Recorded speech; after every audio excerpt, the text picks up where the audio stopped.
Ya. Bismillahirrahmanirrahim. Assalamualaikum warahmatullahi wabarakatuh. Alhamdulillah teman-teman, terima kasih sudah datang hari ini. Kemudian harusnya ini yang isi Benzo, tapi lagi ada sebuah agenda pergerakan untuk Hijaz Pictura, jadi diganti sama saya. Hari ini kita bakal bahas soal fokus mendidik Muslim Wedding.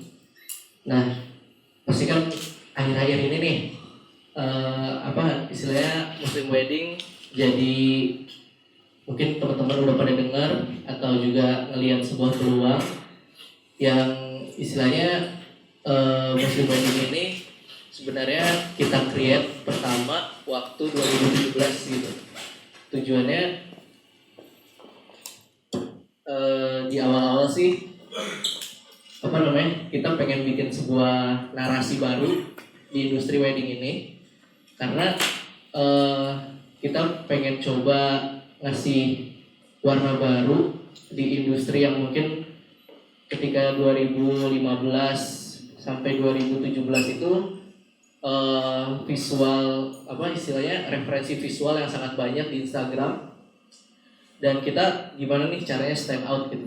Akhirnya kita buat narasi yang namanya Muslim Wedding, dan akhirnya ketika itu juga Hijaz Pictura lahir pas 2016 akhir gitu, dari teman-teman yang dulu-dulunya punya brand dan akhirnya bareng di Hijaz Pictura kayak gitu. Nah, sebelumnya kenalan dulu, nama saya Muhammad Rizal Firmansyah, ditulisnya Tastemaker from Hijaz Pictura biar beda aja gitu ya, biar kerenan namanya. Kemudian Instagram pribadinya ada, terus ada webnya juga Hijaz Pictura. Nah, sebenarnya awalnya Muslim Wedding ini kita buat awalnya dari ini sih, bukan tren hijrah ya, narasi hijrah yang dibawa ustadz-ustadz muda gitu. Dan kita ngelihat bahwa di wedding juga kenapa kita nggak buat gitu. Kemudian nama dari Hijaz Picturanya sendiri ini sebenarnya bisa dibilang full inspirasinya dari kajian-kajian anak muda gitu. Karena waktu itu nama Hijaz Pictura ini pas kita lagi dapat materi tentang keislaman, kebangkitan Islam masa depan, kemudian dakwah-dakwah Islam gitu. Nah, Hijaz Pictura sendiri sebenarnya Hijaz itu artinya antara sebuah wilayah antara Mekah dan Madinah yang mencerminkan keislaman. Kalau Pictura itu dari bahasa Latin yang artinya tuh visual atau gambar. Nah, makanya arti dari si Hijaznya sendiri kita mencoba buat memberi nafas baru di industri ini lewat visual kita gitu. Nah, makanya Muslim Wedding ini kita sadar gitu, kita nggak bisa gerak sendiri, kita harus istilahnya ya udah kita mulai untuk menggaungkannya. Dan juga alhamdulillah terima kasih Om Azmi untuk acara ini. Mungkin nanti bisa jadi insight juga buat teman-teman untuk bisa bergerak bareng di istilahnya narasi ini gitu. Nah, awalnya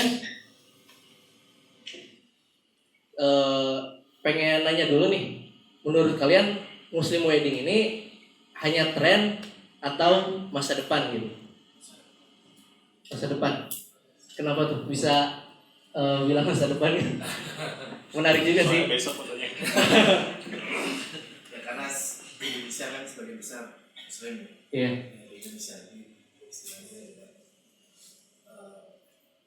ada wacana baru gitu untuk yang lebih bisa hijrah. Spesifiknya. Siap. Yang lain ada?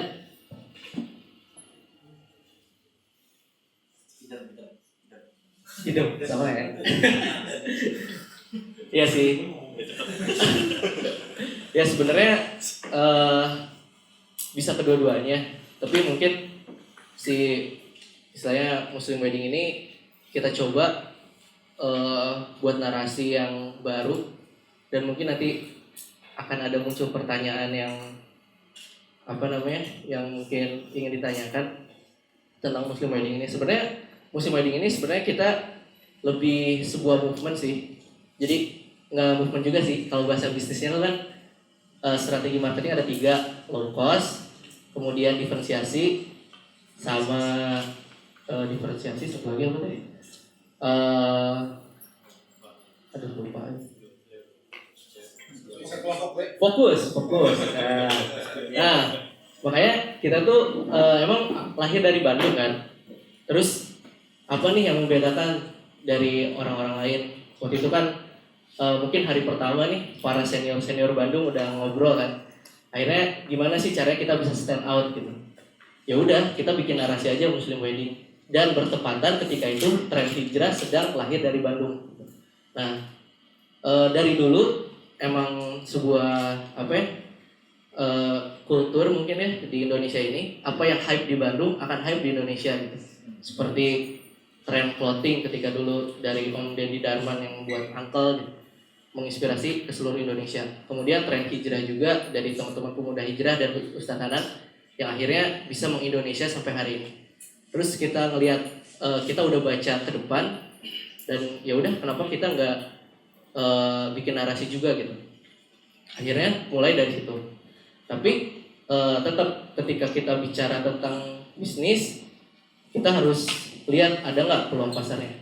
Dulu sempat juga teman-teman foto juga, teman-teman yang kita ngobrol tentang ini, wah ini mah terlalu spesifik gitu, dan mungkin pasarnya akan dikit.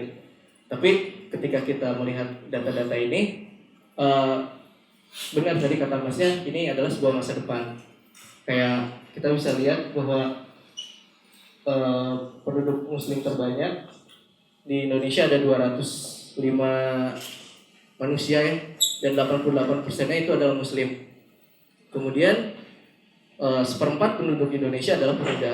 Nah ini dari 1/4 ini berarti ada 61 juta orang yang umurnya tuh antara 16 sampai 30 tahun. Yang pastinya buat industri wedding adalah fase-fase untuk menuju ke pernikahan. Nah kita ngelihat dari data-data ini bahwa wah ternyata peluangnya kebuka besar nih. Tapi memang awalnya kita mulainya dengan semangat sih gitu. Ya udah deh, jalan aja gitu. Kalau di mana? Misalnya kalau dari kajian-kajian masjid, ya udah yang penting yakin aja deh. Ya, akhirnya jalan. Tapi sambil kita ngelihat data-data gitu. Kita juga ini juga ya, karena semuanya full time pendapatannya dari sini, kita ngelihat wah bener kan nih ada pasarnya nih. Tapi ya udah deh jalan aja, tapi sambil kita ngelihat realitas. Nah, pertama crowd is money. Setiap ada keramaian di situ pasti ada yang bisa dicuankan lah gitu ya. Nah, makanya dari general sebagai Muslim terbanyak ini dan 1/4-nya adalah pemuda, ini tinggal kita ngebuat si Muslim Wedding ini bisa jadi sebuah narasi yang baik. Nah, ini data general yang pertama. Nah, data general yang kedua, ini peristiwa ini yang bikin kita oke, kita go gitu. Waktu itu tentang Hijaz Pictura dan Muslim Weddingnya itu kita brainstorming dari puasa 2016 waktu itu ya. 2016 gimana nih ya, bisa nggak ya ketika kita buat sebuah vendor wedding dokumentasi yang konsepnya Muslim Wedding syar'i gitu. Tapi akhirnya oh ya udah deh kita keep dulu gitu. Sampai akhirnya ketika pas peristiwa 21/22, wah oke, kita go gitu. Dari data-data yang tadi, dari data-data yang general tadi, kita ngelihat ada peluang. Tapi gimana nih, bisa nggak sih sebenarnya? Nah, yang bikin kita mantap, oke kita go adalah peristiwa ini gitu. Bahwa adanya opportunity dalam Islamic movement. Jadi kita ngelihat, oke, umat bisa digerakkan gitu. Maka dari situ, dan juga setelah peristiwa ini, semua tentang keislaman itu jadi loyal. Bahwa oke, ada juga waktu itu, ya udah pakai vendor ini aja, ini Muslim Wedding kok. Nah kayak gitu. Tapi memang itu adalah sebuah pintu gerbang ya. Dan itu kan 2016, sekarang udah 2013.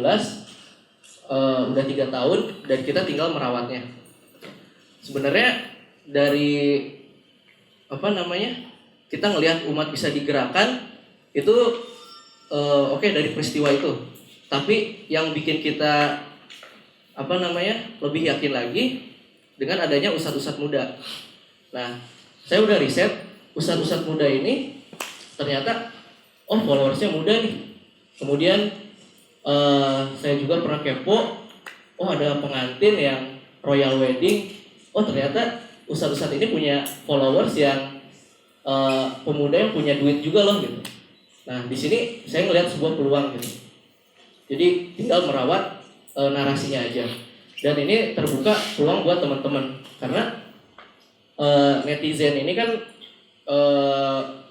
kita udah sering baca bahwa pengguna media sosial kan pasti umurnya muda ya, menuju dewasa.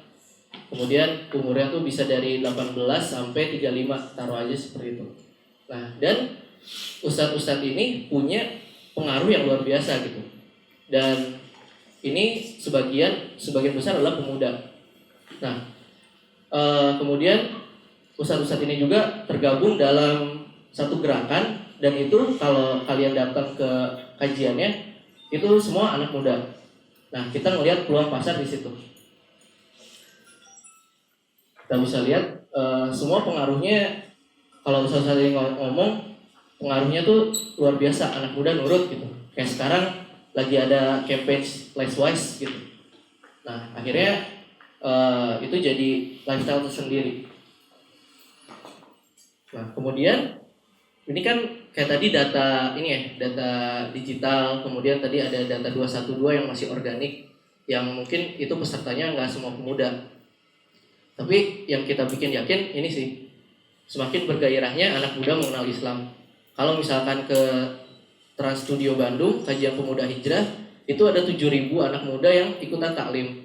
Dan itu kalau saya lihat kemarin selama 1,5 tahun bantuin motret, itu tuh semua masih usia jomblo gitu. Nah, dan itu 7.000 anak muda kota Bandung gitu. Dan memang itu pangsa pasarnya yang sangat besar. Tapi yang pasti buat masuk ke sana memang harus ada sebuah jalan yang kita lakukan, nggak mudah juga. Tapi yang penting pasarnya udah kelihatan gitu, crowdnya udah kelihatan. Nah, makanya dari kayak tadi kata masnya yang setuju bahwa Muslim Wedding ini masa depan, ya memang kita semakin yakin sih bahwa Muslim Wedding ini adalah masa depan bagi industri wedding gitu. Bahwa sebenarnya tradisional wedding juga gitu, ada adatnya, ada ini. Tapi kenapa Muslim Wedding? Ya itu biar beda aja gitu. Jadi tradisional wedding bedanya Muslim Wedding sama ini apa? Ya sama-sama aja kan maksudnya. Ya paling kalau bagi kita Muslim Wedding yang kita pengertian menurut kita, ya yang penting si pengantinnya berhijab, dan dia misalnya untuk vendor kita sendiri misalnya, oke, Muslim Wedding apa sih bedanya? Ya udah, yang penting pengantinnya berhijab, mau acara dipisah, mau model hijabnya kayak gimana, terserah, yang penting berhijab gitu. Terus mau acaranya nggak dipisah ya nggak apa-apa. Terus kalau mau dipisah juga ya lebih bagus gitu. Itu ada warna tersendiri. Nah, seperti itu, bahwa yang penting kalau bagi kita Muslim Wedding ini narasinya bisa naik dengan komunikasi visual, dengan menampilkan pengantin-pengantin yang berhijab. Nah, kemudian kenapa sih kita bisa yakin bahwa Muslim Wedding ini masa depan gitu? Mungkin ini adalah penguat bagi kita buat melangkah gitu dari data-data yang kita kumpulin.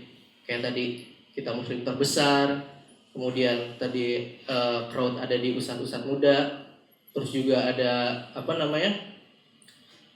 kajiannya selalu ramai. Dan tapi kita percaya bahwa di depan ini akan ada kebangkitan Islam gitu. Jadi sebelum itu terjadi, ya kita nabung dari sekarang. Dan kalau misalkan udah terjadi, ya insya Allah kita maksudnya teman-teman Hijaz yakin bahwa ya udah nanti kita akan metik buahnya di kemudian hari gitu. Nah makanya yang ngebuat kita yakin ya sebenarnya ya udah deh kita pegang hadis aja yang ini gitu, supaya ada spirit buat terus berkarya gitu, bahwa dijanjikan setiap 100 tahun akan ada kebangkitan Islam. Nah kita tahu bahwa di tahun 1924 terakhir khilafah Islamiyah itu runtuh gitu. Dan kalau misalkan 100 tahun ke depan ya berarti di tahun 2024 gitu akan ada istilahnya Islam akan naik lagi gitu. Dan ini kita ikutin data juga kayak di Jepang, kemudian di Eropa halal food udah mulai menjadi konsen bagi mereka gitu. Nah dari sini juga ya udah kita nambah yakin bahwa ya udah deh kita istiqomahin buat mewarnai industri ini kayak gitu. Nah tapi bagi kita dari tadi kita ngelihat bahwa peluang bisnisnya, kemudian data-datanya tentang crowd is money gitu. Nah bagi kita bahwa Muslim wedding is not only about money gitu. Ini juga yang Jawad bilang sih waktu itu ketika lagi penggodokan konsep ini. Saya sering ngobrol sama Jawad gitu, terus dia bilang apa tujuan lu motret gitu kan.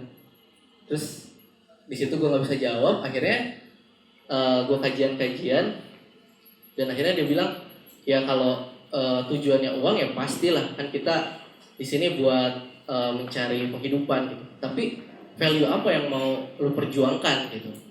Nah akhirnya di sini bahwa Muslim Wedding adalah tentang perjuangan kita dengan passion kita untuk membawa nilai Islam ke wedding industry. Terus nilai Islamnya apa? Nah kalau di Hijaz sendiri, pertama yang tadi hijab bride sama no pre-wedding gitu. Nah gimana sih cara ngekanter tren pre-wedding ini? Ya udah kita bikin post-wedding aja gitu. Nah tapi memang perlu perjuangan juga. Karena bagi kita bukan masalah halal haramnya, tapi lebih ke menjadi tren, jadi habitnya yang harus dirubah di publik ini. Makanya kenapa kita coba bikin narasi ini, semoga bisa diikutin sama teman-teman yang lain untuk bisa berjuang bareng. Nah kemudian kenapa sih kita pengen banget gitu buat narasi di Muslim Wedding ini gitu. Karena ketika 5 tahun motret wedding gitu, sebenarnya emang motret wedding itu cuman ini ya memotret dokumentasi klien kita dan setelah itu beres gitu.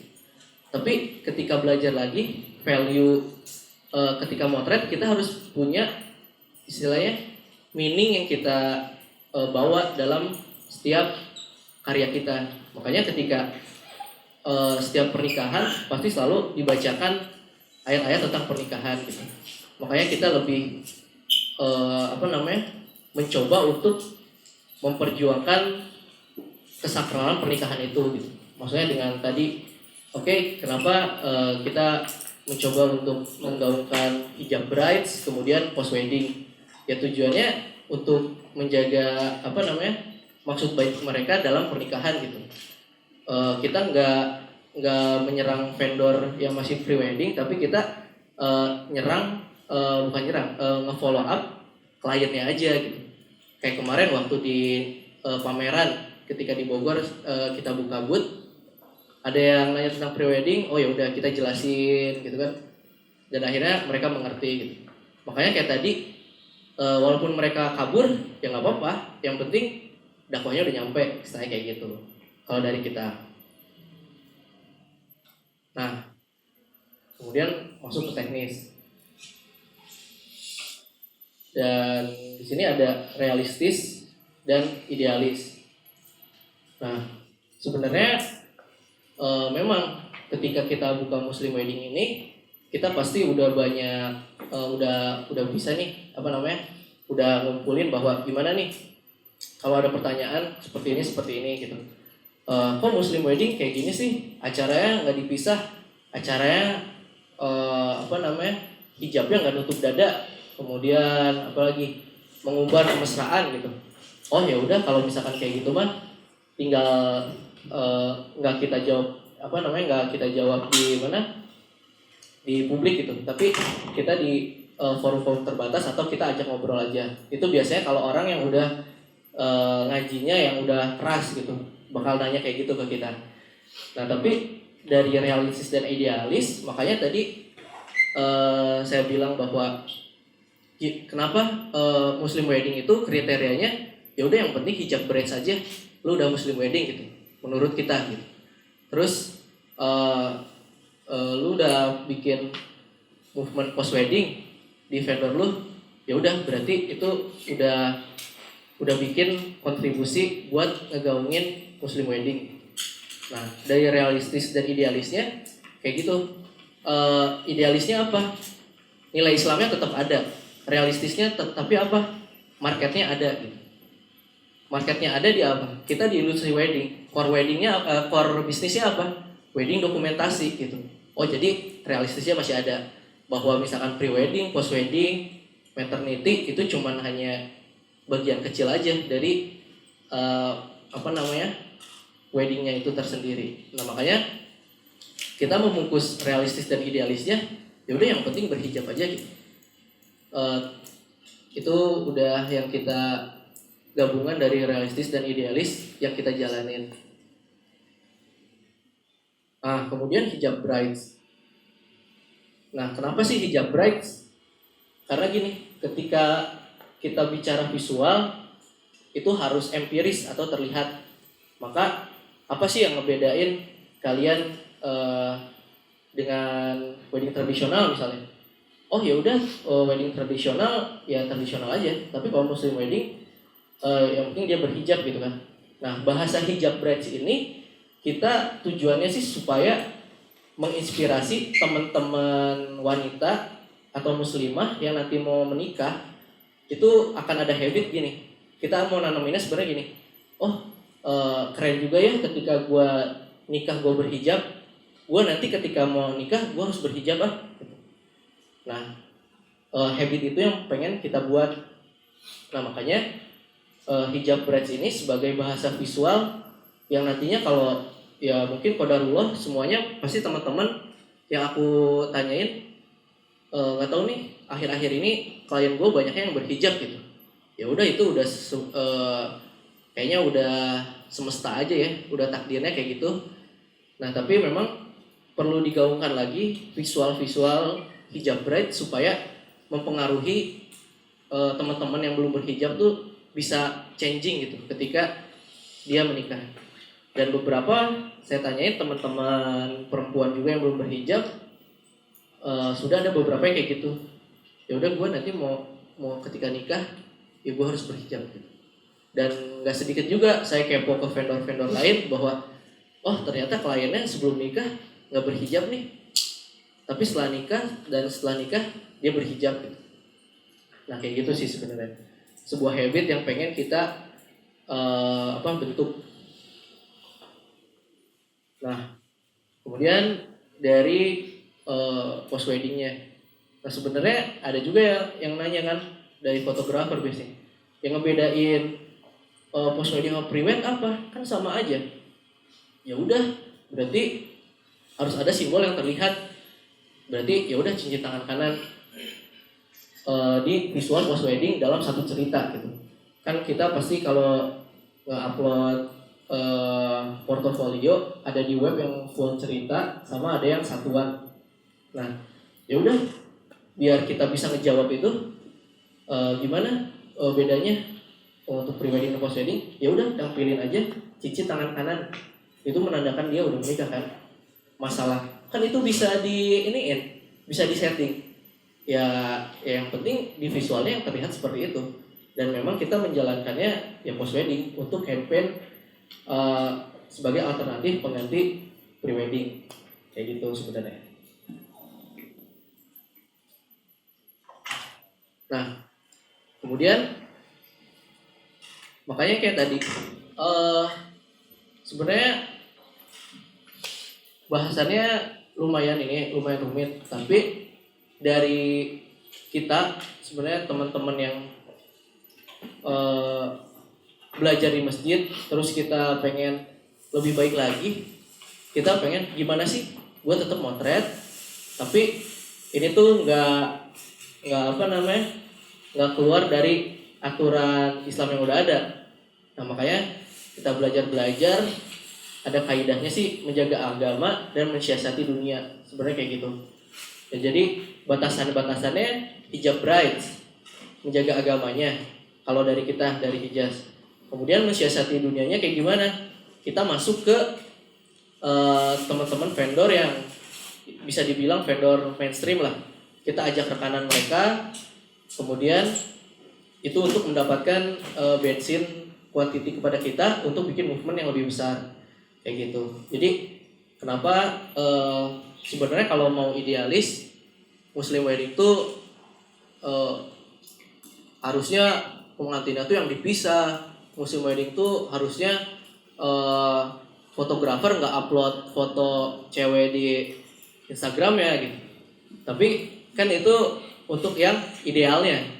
Nah tapi untuk ada lagi pendapat yang lebih longgar, tapi itu bisa nggak melenceng lah dari aturan yang udah ada. Nah makanya kita ambil itu. Maksudnya kayak menjaga agama, mensiasati dunia. Misal contohnya teman-teman wedding pasti kalau memposting foto brides itu akan mendapatkan nilai jual yang sangat besar. Karena Masya Allahnya perempuan, misalnya keindahan yang luar biasa gitu kan. Dan itu juga bisa memasukkan traffic atau menjadi sebuah daya jual tersendiri gitu. Nah terus si perempuan ini misalnya kita posting kayak tadi hijab brides, nah gini sendiri gitu. Nah sebenarnya yang terpenting itu kan tertutup, tapi kenapa sih nggak boleh diupload gitu? Ya istilahnya ya boleh aja diupload, tapi jangan mengundang syahwat. Nah kita ngambil pendapat yang itu ya, jadi kita mikir di mana di posenya. Nah sebenarnya solusi-solusi yang kayak gitu yang kita selama ini jalankan untuk tetap bisa survive dalam mewarnai industri wedding ini gitu.